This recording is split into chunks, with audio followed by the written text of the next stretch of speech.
آداب ناظرین، منصف T V میں آپ کا استقبال ہے اور میں ہوں سید احمد جیلانی۔ ناظرین، خاص ملاقات میں آج ہمارے خاص مہمان ہیں حیدرآباد کے ممتاز شیعہ عالم دین اور سماجی شخصیت مولانا سید تقی رضا عابدی صاحب۔ محترم، آپ کا بہت بہت استقبال ہے منصف ٹی وی میں۔ ناظرین، جب ہم شہر حیدرآباد کی مذہبی اور سماجی تاریخ کا تذکرہ کرتے ہیں تو ایک ایسی شخصیت ابھر کر سامنے آتی ہے جس نے نہ صرف مذہبی اقدار کی پاسداری کی بلکہ معاشرے کو جدید اور تعمیری راہ بھی دکھائی ہے۔ ہماری مراد جناب مولانا سید تقی رضا عابدی صاحب، جو تقی آغا کے نام سے بھی جانے جاتے ہیں۔ جنوبی ہند میں شیعہ طبقے کی مضبوط آواز اور اتحاد بین المسلمین کے علمبردار ہیں۔ عزاداری کو انسانیت کی خدمت سے جوڑ کر انہوں نے خون کی عطیہ جیسی تعمیری مہمات کی حوصلہ افزائی کی، جس پر انہیں داد اور مخالفت دونوں کا سامنا کرنا پڑا۔ حیدرآباد میں فرقہ وارانہ ہم آہنگی کے لیے آپ کا کردار ہمیشہ قابل ستائش رہا اور آپ کی خدمات تلنگانہ میں امن کمیٹیوں سے لے کر حج کمیٹی تک نمایاں ہے۔ ناظرین، جیسا کہ آپ جانتے ہیں، امریکہ ایران جنگ کشیدگی کے دہانے پر ہے۔ اس حوالے سے مولانا تقی رضا عابدی صاحب کیا سوچتے ہیں اور بھارت میں بین المسلمین پر آپ کی کیا رائے ہے اور امت مسلمہ کی موجودہ حالات میں کتنی بڑی ذمہ داریاں ہیں، اس حوالے سے ان تمام موضوعات پر بات کریں گے۔ ایک بار پھر آپ کا بہت بہت استقبال ہے۔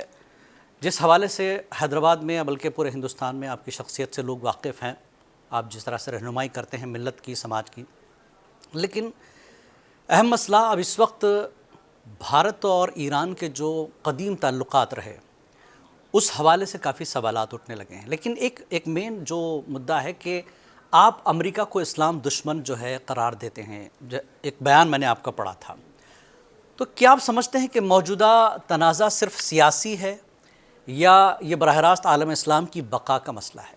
بسم اللہ الرحمن الرحیم۔ میں سب سے پہلے آپ کی خدمت میں اور تمام ناظرین کی خدمت میں سلام عرض کرتا ہوں کہ جو آپ نے سوال کیا بہت اہم سوال ہے اور اس کا جواب بہت تفصیلی ہے، لیکن بہت میں مختصر جواب دوں گا آپ کو کہ اسلام دشمنی اب کسی پہ ڈھکی چھپی بات نہیں رہی۔ امریکہ کی جو اسلام دشمنی ہے، کوئی ایک زمانہ تھا، یعنی آج سے 50 سال پہلے یہ سازشیں کرتے تھے لیکن پتہ نہیں چلتا تھا کہ کیونکہ ایران میں وہ بیٹھے ہوئے تھے، امریکہ والے ایران میں بیٹھے ہوئے تھے، پورے مڈل ایسٹ میں بیٹھے ہوئے تھے، اب بھی بیٹھے ہوئے ہیں پاکستان میں، لیکن کوئی محسوس نہیں کرتا ہے۔ وہاں کے جو مبلغین ہیں وہ لوگ الٹا جو ہے امریکہ کی تبلیغ بھی کرتے ہیں، جس کی وجہ سے دیکھیے آپ ہمارا پڑوسی ملک جتنا بدنام ہوا ہے، حالانکہ وہاں سے زیادہ مسلمان یہاں ہیں، لیکن یہاں کے مسلمانوں میں جو شعور ہے، ہونا کیا چاہیے تھا، وہاں شعور زیادہ ہونا چاہیے تھا، کیونکہ وہ پورا جو ہے مسلمانوں کی حکومت ہے۔ میں اسلامی حکومت نہیں کہوں گا پاکستان کو، لیکن مسلمانوں کی حکومت تو کہہ سکتے ہیں۔ لیکن جہاں مسلمان اکثریت میں ہیں وہاں اتنا شعور نہیں ہے کہ وہ یہ جان سکیں کہ امریکہ ہمارا دوست ہے یا دشمن ہے۔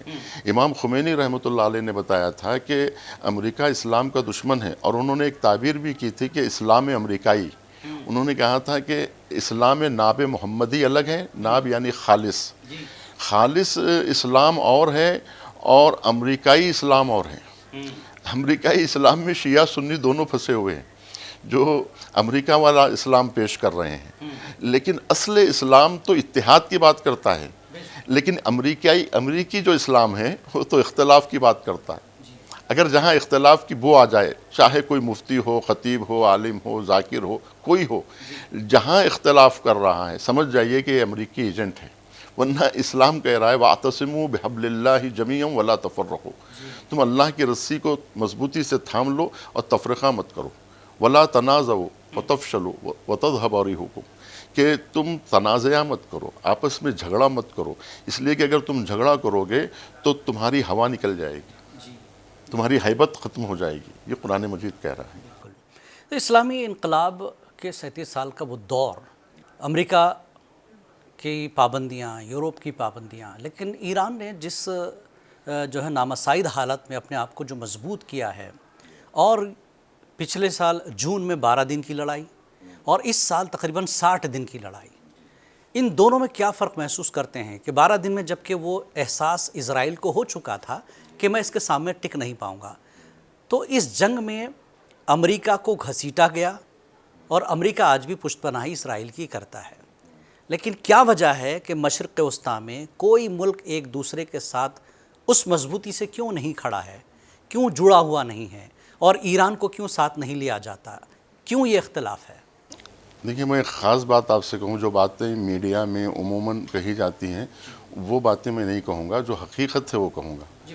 حقیقت یہ ہے، دیکھیے آپ، کہ دنیا میں مسلمانوں کی حکومتیں ہیں لیکن اسلامی حکومت کہیں نہیں ہے۔ یہ بات پہ آپ کو غور کرنا پڑے گا کہ اسلامی حکومت نہیں ہے۔ ایران میں بھی 1979 سے پہلے اسلامی حکومت نہیں تھی، مسلمانوں کی حکومت تھی، شاہ کی حکومت تھی، محمد رضا شاہ کی حکومت تھی، وہ جو شیعہ مسلک سے سمجھا جاتا تھا۔ اور آپ کو سعودی عرب میں جو ہے اس وقت مسلمانوں کی حکومت ہے، شاہوں کی حکومت ہے، بادشاہوں کی حکومت ہے، جمہور کی حکومت ہے، پڑوسی ملک کو لے لیجئے، لیکن کہیں اسلامی حکومت نہیں ہے۔ نظام مصطفیٰ کی بات ہو رہی ہے لیکن نظام مصطفیٰ ابھی تک قائم نہیں ہوا ہے۔ نظام مصطفیٰ یعنی اس کا مطلب یہ ہے کہ اسلامی حکومت جو قرآن اور سنت کے مطابق ہو وہ پڑوسی ملک میں قائم نہیں ہوئی ہے۔ تو قرآن مجید کے مطابق اگر کوئی حکومت چل رہی ہے جہاں کی عدالت میں، جہاں کا چیف جسٹس جو ہوتا ہے وہ جو ہے قرآن اور سنت کے مطابق جو ہے وہ بات کرتا ہے، تو ایسا آپ کو کوئی حکومت دنیا میں نہیں ملے گی۔ تو اخوان المسلمین کی مدد کیا، جیسا کہ پوری دنیا جانتی ہے، مصر میں قائم کرنے میں ایران نے مدد کیا، لیکن سعودی عرب کی مدد سے وہ برخاست ہو گئی۔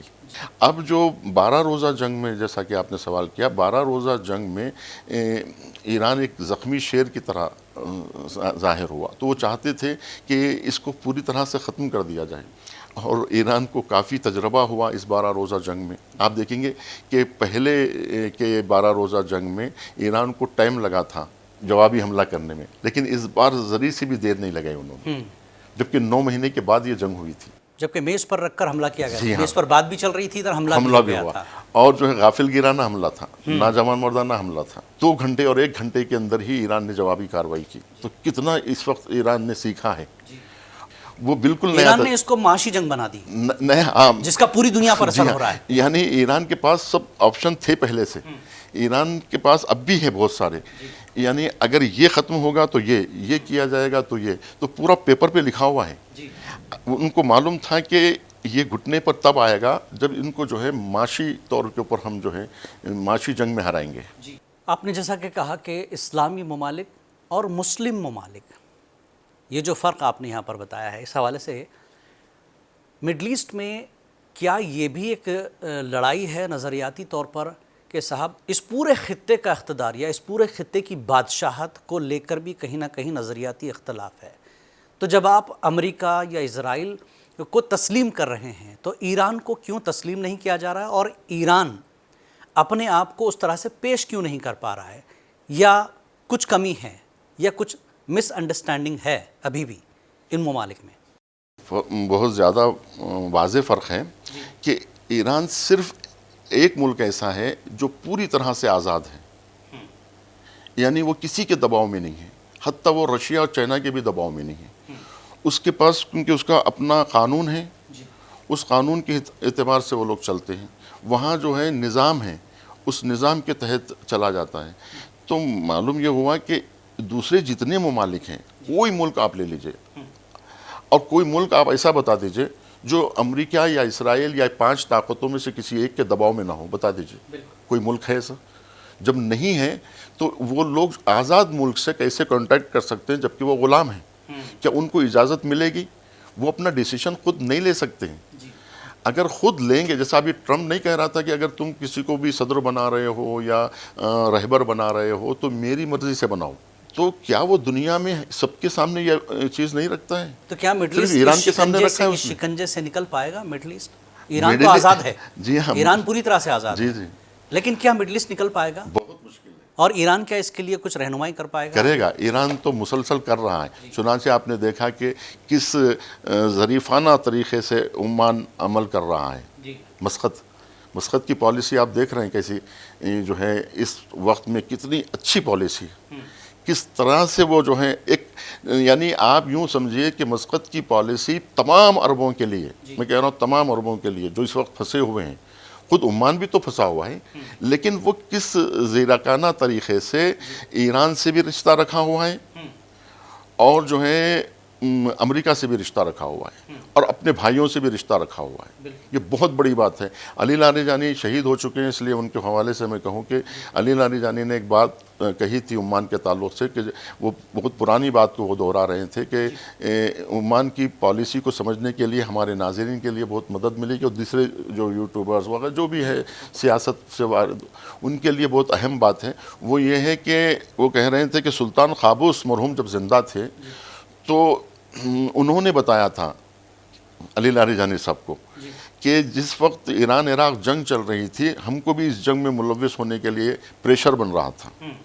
لیکن اس جنگ کے بعد اب کہیں نہ کہیں مشرق وسطیٰ میں اب ایک ذہن بن رہا ہے کہ وہ سپر پاور، وہ جو ساری چیزیں تھیں، ایران نے اس کو تہس نہس کر دیا۔ تو کیا ورلڈ آرڈر چینج ہوتا ہوا لگ رہا ہے، کہ جو سپر پاور والی لیڈرشپ ہے وہ بدلتی ہوئی لگ رہی ہے؟ تو یہ طاقت کسی اور کے ہاتھ میں جا سکتی ہے، چین، رشیا اور ایران، کیا ایک کمبینیشن بننے کو دکھ رہا ہے؟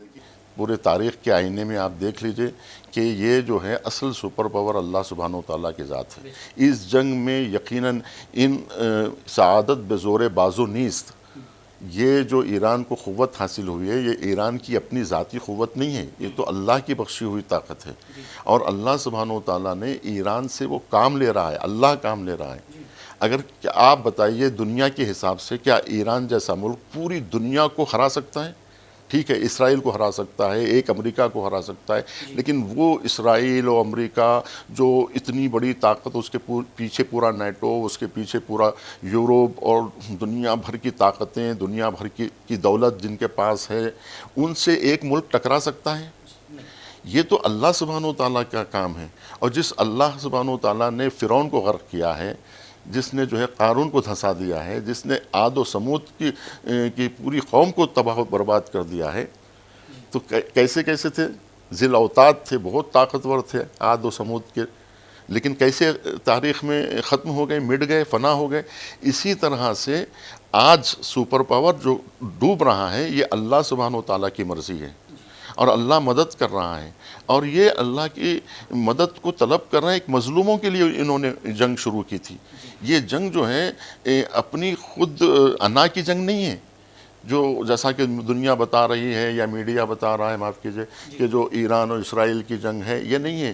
یہ جنگ در حقیقت حق و باطل کی جنگ ہے، یہ انصاف کی جنگ ہے کہ ایک مظلوموں کو کیوں مارا جا رہا ہے۔ امریکہ اسرائیل کی جنگ اسلام سے ہے یا ایران سے؟ اسلام سے ہے، اس لیے کہ دیکھیے ابھی دیکھ لیجئے، ابھی جو جنگ شروع ہوئی وہ غزہ کو لے کے شروع ہوئی، شروعات وہیں سے ہوئی، شروعات ہوئی، اور اس سے پہلے سے 48 ایئرز سے جو ایران جنگ لڑ رہا ہے، وہ ساری کی ساری فلسطین کی جنگ ہے۔ جب سے ایران آیا، ایران کا وجود ہوا ہے 1979 سے، اس وقت سے اب تک نہ امریکہ کا سفارت خانہ ہے نہ اسرائیل کا، پھر روابط کہاں ہیں؟ جب اسرائیل اور امریکہ کا سفارت خانہ ایران میں کام نہیں کرتا ہے، اور امریکی سفارت خانے پہ حملہ ہوا تھا، اور امریکی سفارت خانے کے لوگ 1 سال تک ان کو قیدی بنا کے رکھا گیا تھا ایران میں، تو سوال یہ پیدا ہوتا ہے کہ اس وقت سے جو جنگ شروع ہوئی، مدعا کیا تھا؟ کون سا ذاتی جھگڑا تھا؟ جھگڑا یہی تھا کہ فلسطین پر ظلم کیوں ہو رہا ہے۔ فلسطین کا آپ نے جب ذکر کر دیا، فلسطین کی موجودہ حالات سے آپ پوری طرح سے واقف ہیں، لیکن ایران نے اس بیچ میں لیبنان کو مرکز بنایا بات چیت کا، کہ صاحب جنگ بندی کا مطلب پورے خطے میں جنگ بندی، ایران پہ بھی کوئی حملہ نہیں ہوگا اور لیبنان پر بھی نہیں ہوگا۔ فلسطین پہ لیکن مسلسل ہو رہا ہے، جو غزہ علاقہ ہے اسرائیل کا، وہاں پر ابھی بھی کاروائیاں جاری ہے۔ تو فلسطین کو کہیں نہ کہیں ہلکے میں لیا گیا ہے ایران کی طرف سے، صرف مدد کی گئی ایران کی طرف سے، یہ طے ہے۔ ایران میں فلسطین کے لیڈرشپ کو حملہ نشانہ بنایا گیا، لیکن ایران نے اس پر کوئی کارروائی اس وقت کرنی چاہیے تھی، جس طرح سے لبنان کو مرکز بنایا، اس کو کیوں نہیں بنایا گیا؟ کیا مجبوریاں رہی ایران کی؟ بہت اچھا سوال آپ نے کیا ہے، کیونکہ پبلک میں یہ ہو رہا ہے، جبکہ عوام میں تاثر جا رہا ہے۔ ہاں، عوام، آپ کا سوال آپ نے کیا ہے، یہ شائع کروایا جا رہا ہے، یہ جو ہے دشمن کا پروپیگنڈا ہے۔ اس پروپیگنڈے میں جو ہے ہمارے جوانوں کو نہیں آنا چاہیے، یہ بہت بھیانک پروپیگنڈا ہے۔ یہ پروپیگنڈا یہ کہہ رہا ہے کہ ایران کا جو ہے اس فلسطین سے کوئی تعلق ہی نہیں ہے۔ اگر ایران کا فلسطین سے تعلق نہیں ہے تو پھر ایران سے جھگڑا کیوں ہے؟ ایران کے لیے یہ کیوں کہا جا رہا ہے کہ آپ اپنی میزائل رینج کم کریے، آپ 1500 سے گھٹائیے، آپ اسرائیل کے لیے خطرہ مت بنیے، نیوکلر پاور حاصل مت کیجیے. اگر اسرائیل سے مل جائے تو ختم ہو گئی، پورا جھگڑا ہی ختم ہو گیا. ایران اسرائیل جھگڑا ہی کہاں رہے گا؟ اور ایران کو اتنی آفر ہے کہ ایران بلینر ہو جائے گا، دنیا کا سب سے امیر دیش بن ساری سکتا معاشی ہے. پابندیاں بھی ختم ہو اور اسرائیل کی وجہ تو ہے. اور اسرائیل کی سے کیا جنگ ہے؟ فلسطین کی وجہ سے ہے. اس وقت جو دیکھیے، اس وقت جو ہے یہاں پر بھی اختلاف پیدا کیا جا رہا ہے. اختلاف پیدا کیا. اصل جو ہے اسرائیل تو جنگ بندی معاہدے پہ دستخط کیا ہوا ہے، اس کے باوجود جو ہے نا وہ فلسطین پہ مار رہا ہے. لیکن لبنان تو باقاعدہ جنگ اس وقت شروع کیا تھا جب ایران کے اوپر حملہ ہوا. تو یہ لوگ سب ملے ہوئے ہیں. دیکھیے مقاومت ہے، ریزسٹنس جو ہے کھلم کھلا کہا جا رہا ہے کہ یہ اسرائیل کے خلاف ایک محاذ ہے جس میں ان کی اسٹریٹجی ہے. یعنی ایران کے اوپر حملہ ہوا تو لبنان نے شروع کیا، جب ایران پہ حملہ بند ہوگا تو لبنان پہ بھی بند ہو جانا ہے. اسی طریقے سے جس وقت جو ہے فلسطین کے اوپر حملہ ہوا تھا تو لبنان اٹھا تھا، جیسے اب اٹھا ہے. شہید حسن نصر اللہ شہید ہوئے، ان کے ساتھ ایران کے بڑے بڑے کمانڈرز شہید ہوئے. تو یہ جو تاثر دیا جا رہا ہے کہ ایران جو ہے فلسطین کا نام نہیں لے رہا ہے، تو پھر ایران فلسطین کا مطلب الگ ہو گئے ہیں. اب فلسطین کی تائید میں نہیں ہے تو پھر انہیں کیوں شہید کیا گیا؟ یہاں پر بھی اختلاف پیدا کیا جا رہا ہے تاکہ لوگوں کو بانٹا جائے.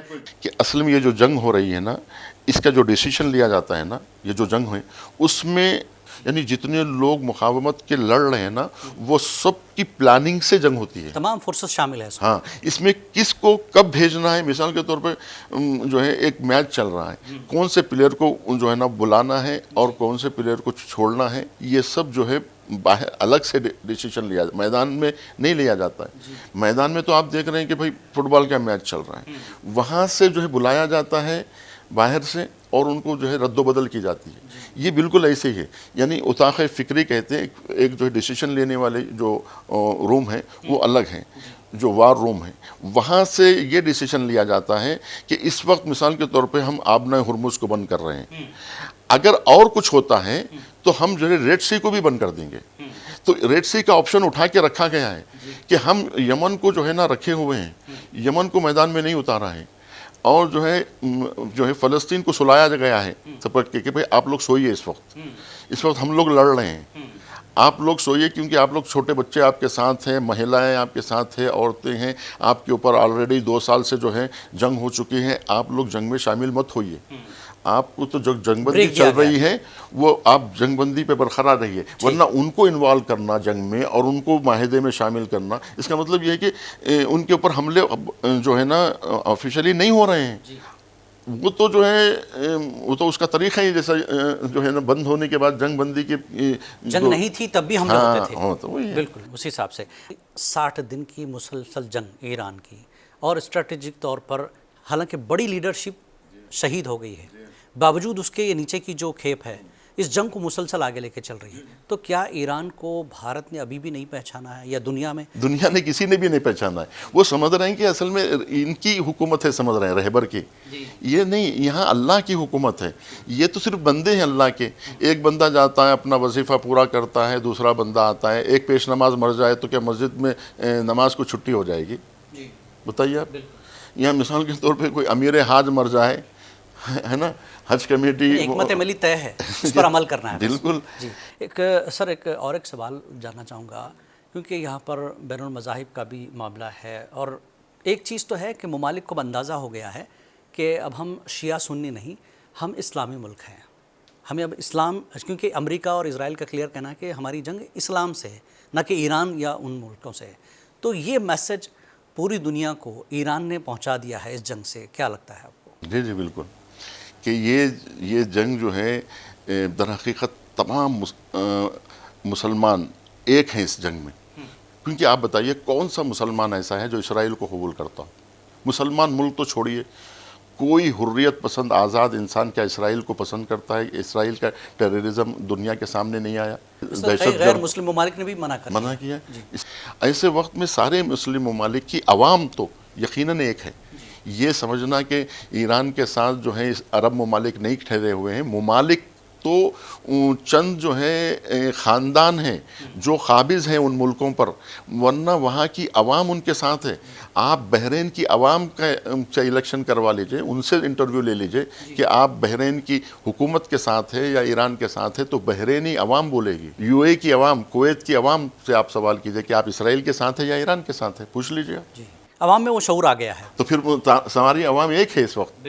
یہ سمجھنا کہ ایران کے ساتھ عرب ممالک نہیں ہے، عرب ممالک کی عوام ہے، ان کے حکمراں نہیں ہیں۔ حکمراں اس لیے نہیں ہے کہ وہ بادشاہت ہے، اور بادشاہت اس کو کوئی قبول نہیں کر رہا ہے بادشاہت کو۔ بحرین میں آپ دیکھیں کتنے جلوس نکل رہے ہیں۔ آپ کا ایک بیان تھا ایران کے حملے کی صورت میں جو سنی برادری میں بھی ایک طرح سے بے چینی پائی جاتی ہے، تو کیا یہ جو بحران ہے عالمی سطح پر شیعہ سنی اتحاد کا نقطہ آغاز ثابت ہوگا؟ آپ دیکھیے اس وقت جو شعور پیدا ہوا ہے، جو بیداری آئی ہے، یہ بیداری آپ کو اس سے پہلے نہیں ملے گی۔ یعنی ایران عراق جنگ میں انہوں نے پورا وہ کر دیا تھا کہ اس کو شیعہ سنی جنگ بنا دی تھی، حالانکہ عراق اکثریتی شیعہ ملک ہے، تو لہٰذا فوج بھی وہاں پر شیعہ ہی ہوگی، اکثریت ہر چیز میں اکثریت ہوگی۔ لیکن اب مسلمان بیدار ہو چکا ہے۔ اب مسلمان جو ہے اس معاملے میں، چونکہ ایران اگر صرف عرب ممالک کو مارتا اور اسرائیل کو چھوڑ دیتا تو مسلمانوں کے ذہن میں سوال پیدا ہوتا کہ یہ جو ہے اصل اسرائیل کو چھوڑ کے اسرائیل کی جو مطلب دوست ملک ہے ان کو مار رہا ہے، اصل اسرائیل کو کیوں نہیں مار رہا ہے۔ اب چونکہ ایران نے اصل ٹارگٹ اسرائیل کو بنایا خود، جبکہ بہت مشکل تھا۔ ایک آزاد ملک جس کو کہیں سے مدد نہیں ہے، کوئی اسلامی ملک سے مدد نہیں ہے دنیا سے، تو وہ اس کے پاس ایسے ہتھیار آئے کیسے، اس نے بنائے کیسے، یہ سارے سوالات ہیں۔ اور اتنی طاقت وہ حاصل کیا کہ اس نے جو ہے اگر وہ اسرائیل تک نہیں پہنچتا تو یہ سارے پروپیگنڈے کام کرتے۔ جس طرح سے ایران عراق جنگ میں جو ہے شیعہ سنی جنگ بنا دی گئی، مسلمانوں میں پھوٹ ڈالی گئی، اب نہیں ہوگا۔ اب مسلمان متحد ہیں کیونکہ اصل اسرائیل اور اصل امریکہ کو ٹارگٹ کیا گیا ہے۔ اس وقت ایران کامیاب ہو گیا ہے، اور وہ جو ہے جو پھوٹ کا اندیشہ تھا وہ بھی ختم ہو گیا ہے۔ سر، جنگ کے حوالے سے یہ کہا جا رہا، اب جس طرح کی بات چیت ہو رہی ہے اور جو اشارے مل رہے ہیں، اور دانشور بھی یہ کہتے ہیں کہ اب جنگ نہیں ہوگی کیونکہ امریکہ بھی جو ہے باعزت واپسی چاہتا ہے اس حوالے سے، اور ایران تو شروع سے جنگ کے فیور میں نہیں تھا، وہ چاہتا ہی نہیں تھا کہ جنگ ہو، بات چیت کا مسئلہ۔ لیکن خدا نخواستہ اگر یہ کشیدگی جنگ میں تبدیل ہو گئی، آگے پھر کچھ ہوتا ہے کچھ دن کے لیے، تو ایسے میں عالمی معیشت کے حوالے سے اگر ہم بات کریں، انٹرنیشنل دباؤ بن رہا ہے، تو بھارت میں جو مقیم مسلمان ہیں ان پر اس کے کیا اثرات مرتب ہوں گے؟ پوری دنیا پہ مرتب ہوں گے، تو ہندوستان پہ زیادہ ہوں گے، اس لیے کہ ہندوستان نزدیک ہیں، اور ہندوستان کا پورا تیل وغیرہ سب عرب ممالک سے آتا ہے، پوری تجارت ان کی عرب ممالک سے ہے، اسلامی ممالک میں گھرے ہوئے ہیں، اسلامی ممالک ہی سے ساری چیزیں یہاں تک پہنچتی ہیں۔ تو جب یہ بات ہے تو اس کا اثر تو معیشت کا پوری دنیا پہ پڑے گا، اور انڈیا پہ سب سے زیادہ پڑے گا، کیونکہ ان کا انویسٹمنٹ جیسا کہ میں نے ابھی کہا اسرائیل میں ہے، اور ان کے جو امریکہ کے ساتھ ہے، اور جو ہے عرب ممالک میں ان کے لوگ کام کرتے ہیں، جاب کرتے ہیں، NRIs کا، یہ سارے جو ہے دباؤ انڈیا پہ بہت زیادہ پڑنے والا ہے، ہر اعتبار سے، یعنی معاشی اعتبار سے اور سیاسی اعتبار سے، ہر اعتبار سے پوری دنیا پہ جو اس کا اثر ہے۔ سر، اور جانا چاہیں گے آپ، جس طرح سے سفارتکاری ہو رہی ہے اور ایران بھی چاہتا ہے کہ کچھ ڈائلاگ ہو اور میز پر ساری چیزیں طے ہو، اب سفارتکاری اور مذاکرات، یہ دونوں چیزوں کے حامی ہیں آپ، تو کیا لگتا ہے آپ کو کہ موجودہ عالمی اداروں جیسے اقوام متحدہ کی اگر ہم بات کریں تو اس میں اتنی سخت ہے کہ وہ امریکہ کو اس جارحیت سے روک سکے؟ ہرگز نہیں۔ وہ ادارے کہاں ہیں انٹرنیشنل؟ جب بھی ایران میں کچھ ہوتا دیکھیں، وہ بنائے اپنے مفادات کے لیے گئے ہیں، وہ بڑی طاقتوں نے خود بنائے ہیں، یہ کوئی غریبوں کی طرف سے بنے ہوئے ادارے نہیں ہیں کہ جو غریبوں کے حق میں بات کریں گے، یہ چلتے ہی ان کے چندے سے ہیں۔ وہ نیو یارک میں تو ان کا ٹھکانہ ہے، تو جب ظالم کی گود میں بیٹھ کے انصاف کہاں سے کیا جا سکتا ہے؟ سر، اور ایک چیز، حیدرآباد جیسے شہر میں آپ کا تعلق نہیں، آپ تلنگانہ میں ہیں، تو جہاں مختلف نظریات کے لوگ بستے ہیں، بین الاقوامی حالات کے تناظر میں اس حوالے سے دیکھیں تو مقامی امن و امان برقرار رکھنے کے لیے آپ کی حکمت عملی کیا ہے؟ اس کے لیے آپ جیسے سچا میڈیا جو ہے نا، اس کو جو ہے سنیں، افواہوں سے پرہیز کریں، کون سے اخبارات پڑھنے، کون سی نیوز اس وقت دیکھنی چاہیے، کیونکہ اس وقت افواہیں بہت زیادہ جو ہے نوجوانوں کو پریشان کر رہے ہیں، کیونکہ یوٹیوبرز وغیرہ جتنے بھی جو ہیں، اگر کوئی سچ بات بولتا ہے تو اس کا چینل اڑا دیا جاتا ہے، اور ساؤتھ انڈیا والے جو ہے بہت زیادہ باشعور ہیں، کیونکہ ساؤتھ انڈیا نسبتاً پورے انڈیا میں زیادہ سمجھدار، زیادہ پڑھے لکھے اور زیادہ تعمیراتی فکر رکھنے والے، آئی ٹی کا مرکز، ایجوکیشن کا مرکز، تو یہ سب جو چیزیں ساؤتھ میں ہیں وہ جو ہے ساؤتھ کو بہت زیادہ جو ہے وہ باشعور بنا دیتے ہیں۔ جی سر، اور ایک چیز ہے کہ اگر نوجوان نسل جو سوشل میڈیا پر اس پورے تنازع کو دیکھ رہی ہے امریکہ ایران جنگ کے حوالے سے، تو ان لوگوں کو آپ کیا پیغام دیں گے اس حوالے سے کہ تاکہ وہ جذباتی ہونے کے بجائے بصیرت سے کام لیں؟ جی ہاں، بالکل۔ دیکھیے، خطبات جمعہ کو سننا چاہیے، مساجد سے جو ہے نا ہمارے خاص طور پہ مسلمان نوجوانوں کو مساجد سے جڑنا چاہیے اور اللہ سبحانہ و تعالیٰ کی طرف رجوع کرنا چاہیے، اور میں کہتا ہوں کہ اگر حقیقت جاننا ہے آپ کو نا تو قرآن مجید پڑھیے، قرآن مجید ترجمے تفسیر کے ساتھ پڑھیے، آپ کو تمام باتیں، قرآن مجید کوئی پرانی کتاب نہیں ہے، اس وقت اس موجودہ حالات کا راہ حل اور حقیقت میں جو ہے فرقان یعنی حق و باطل کو پہچاننے کی صلاحیت آپ کو قرآن مجید دیتا ہے۔ وَمَن يَتَّقِ اللَّهَ يَجْعَلْ لَهُ فُرْقَانًا وَإِن تَتَّقُوا اللَّهَ يَجْعَلْ لَكُمْ فُرْقَانًا، تم تقوی اختیار کرو گے تو اللہ تمہیں فرقان عطا کرے گا۔ تو یہ حق و باطل کو سمجھنے کی صلاحیت جو ہے آپ کو اللہ سبحانہ و تعالیٰ دے گا اگر آپ قرآن مجید سے رجوع کریں گے، تو آپ کو جو ہے وہ معلوم ہوگا کہ فرعون کا انجام کیا ہوا، حامان کا انجام کیا ہوا، شداد کا انجام کیا ہوا، نمرود کا انجام کیا ہوا، تو آپ سمجھ سکتے ہیں کہ اس وقت طاغوت کا انجام کیا ہوگا۔ جی، تاکہ ہم ساتھ ہی ساتھ برادران ہندوستان کو، دیگر جو برادران ہیں ہمارے، ان کو بھی ہم اس مسئلے کی سچائی کو بھی واقف کرا سکیں گے اگر جذباتی نہ ہوں گے۔ بالکل، جذباتی تو ہونا ہی نہیں ہے، عقل سے کام لینا ہے، شعور سے کام لینا ہے، اور یہ جنگ عقل و شعور کو بیدار کرنے کے لیے لڑی جا رہی ہے۔ آپ کو معلوم ہے کہ ورنہ اتنی بڑی شہادت کیوں دیتے آغا خامنئی؟ آغا خامنئی کی جو شہادت ہوئی ہے وہ یعنی رحمۃ اللہ علیہ کی، ان کی جو شہادت ہوئی ہے بیدار کرنے کے لیے، کیونکہ عالم اسلام میں ایک قسم کا سکوت اور نامعلوم کتنی افواہیں، جیسا کہ ابھی آپ نے کہا کہ ایران اور فلسطین ایک ہے، ایران خاموش ہو گیا ہے، اس طرح کی ہزاروں باتیں ہو رہی تھی جس کی وجہ سے انہیں یہ شہادت دینی پڑی، آگاہانہ شہادت دینی پڑی، تاکہ ملت اسلامیہ میں سچائی سامنے آ سکے۔ یہ نہ سمجھیں کہ صرف جو ہے حماس کے لیڈر تہران میں شہید ہو گئے، نہیں، اسی تہران میں جہاں حماس کے لیڈر شہید ہوئے وہیں آیت اللہ خامنئی بھی شہید ہوئے۔ اب لوگوں کو یقین آ گیا نا، تو آیت اللہ رئیسی شہید ہوئے، ان کی شہادت کی وجہ نہیں معلوم ہوئی۔ اگر اسرائیل کی دشمنی نہ ہوتی تو اتنی قربانیاں کیوں دینی پڑتی؟ اور ملت کو بیدار کرنے کے لیے، ہوشیار کرنے کے لیے، پوری انسانیت کو بیدار کرنے کے لیے یہ ہو رہا ہے، نہ صرف مسلمان اسلام نہیں، پوری دنیا کو آزاد کرانے کی بات ہو رہی ہے۔ بہت بہت شکریہ مولانا سید تقی رضا عابدی صاحب، آپ نے بہت سے ایشوز پر بات کی، اور امید کرتے ہیں ناظرین مولانا تقی رضا عابدی صاحب کے تعلق سے آپ بخوبی واقف ہیں۔ بھارت کی خاص کر کے بات چیت سے مسئلہ حل ہو جائے اور یہ جنگ ختم ہو جائے، تاکہ دنیا میں جو ایک بھونچال ہے، معاشی طور پر لوگ پریشان ہیں، وہ یہیں رک جائے۔ اور ایران بھی نہیں چاہتا کہ یہ جنگ آگے بڑھے، وہ بھی چاہتا ہے کہ بات چیت سے تمام مسائل حل ہوں۔ پوری دنیا کی امید ہے کہ جنگ و جدال سے باہر آ کر دنیا امن کا گہوارہ بنے گی۔ تو آج کی یہ خاص ملاقات میں اتنا ہی، اگلی بار کوئی اور خاص مہمان کے ساتھ آپ سے پھر ہوگی ملاقات، تب تک لے اجازت، آداب۔